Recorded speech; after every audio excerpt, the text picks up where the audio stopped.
Membongkar cerita cinta, aku mengira dunia membenciku. Ternyata, aku yang menciptakan semua ini. Pernahkah kamu merasa seolah semesta sedang berkonspirasi untuk menjatuhkanmu?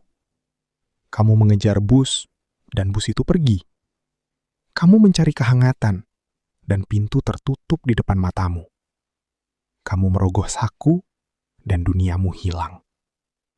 Kita sering menyebutnya nasib buruk. Kita sering menganggap diri kita adalah korban dari keadaan luar yang kejam dan tak terkendali.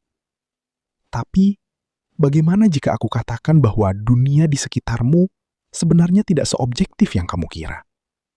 Bagaimana jika dunia ini hanyalah sebuah cermin raksasa yang tidak punya pilihan selain memantulkan apapun yang ada di dalam batinmu? Poin utama, pesan dari cermin yang retak. Pertama, realitas adalah bayangan batin. Pesan pertama yang harus kita pahami adalah hidup tidak memberikan apa yang kita inginkan. Hidup memberikan apa yang kita cari.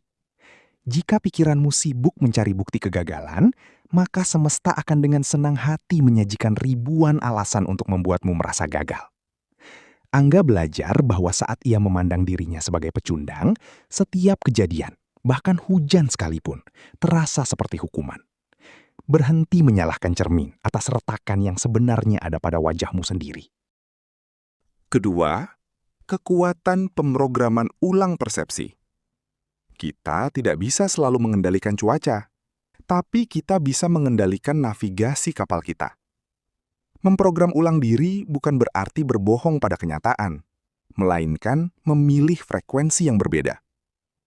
Saat Angga mulai memaksa dirinya untuk melihat keberpihakan semesta, bus datang tepat waktu, senyuman rekan kerja bermunculan, dan peluang terbuka.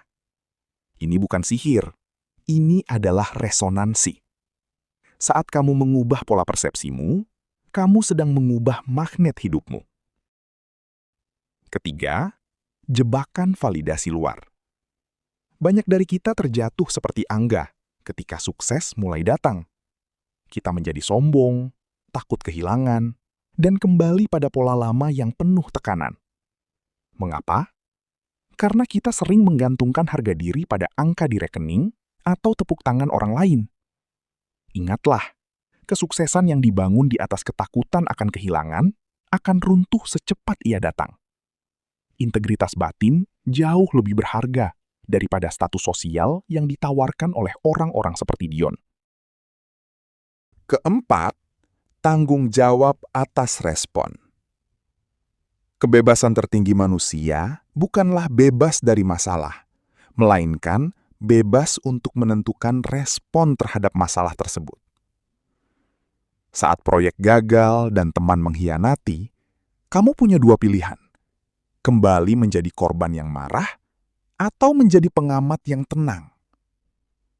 Ketenangan batin adalah senjata paling mematikan di dunia yang kacau.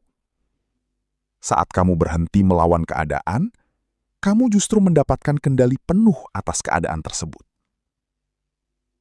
Kelima, cinta sebagai cermin kedewasaan. Cinta sejati bukan tentang dua orang yang saling menutupi luka, melainkan dua jiwa yang sudah utuh dan memilih berjalan bersama. Mira bukan hanya seorang mentor. Dia adalah refleksi dari kedamaian yang sudah ada di dalam diri Angga. Kamu tidak akan bisa menemukan cinta yang tulus jika cermin batinmu masih penuh dengan distorsi keraguan diri. Cintailah dirimu dengan benar, maka dunia akan mengirimkan seseorang yang memvalidasi cinta itu. Mungkin ini salah satu contoh strategi 7 hari perubahan. Dari cerita ini, jika hari ini kamu merasa berada di titik terendah, mulailah eksperimen 7 hari ini. Hari pertama, berhenti mengeluh. Diamlah meskipun duniamu terasa runtuh. Hari kedua, cari satu kebaikan kecil di tengah kesialanmu. Hari ketiga, berikan sesuatu secara tulus, meskipun itu hanya sebuah senyuman. Hari keempat, katakan pada dirimu sendiri bahwa semesta sedang bekerja untuk kebaikanmu. Hari kelima, bertindaklah seolah-olah kamu sudah mencapai apa yang kamu impikan. Hari keenam, maafkan mereka yang meremehkanmu, karena mereka hanya bagian dari ujian mentalmu. Hari ketujuh, lihatlah kembali cermin itu. Kamu akan menyadari bahwa dunia tidak berubah, tapi caramu melihatnya telah mengubah segalanya. Sebagai penutup dari cerita cinta, aku mengira dunia membenciku. Ternyata, aku yang menciptakan semua ini. Adalah dengan menjadi penulis ulang takdir. Pada akhirnya, cerita Angga adalah cerita kita semua. Kita semua berdiri di depan cermin kehidupan yang terkadang tampak retak seribu. Namun, rahasianya bukan pada bagaimana cara memperbaiki cermin itu, melainkan bagaimana cara memperbaiki cara kita memandang diri kita sendiri di dalamnya. Jangan biarkan suara bising dunia menenggelamkan melodi batinmu. Kesuksesan bukan tentang siapa yang paling cepat menerkam peluang, tapi tentang siapa yang paling konsisten menjaga frekuensi hatinya di tengah badai. Ingatlah pesan ini baik-baik. Kamu bisa memprogram dirimu untuk kesuksesanmu dengan mengubah pola yang kamu gunakan untuk mempersepsikan dunia di sekitarmu. Saat batinmu utuh, maka realitasmu akan mengikuti.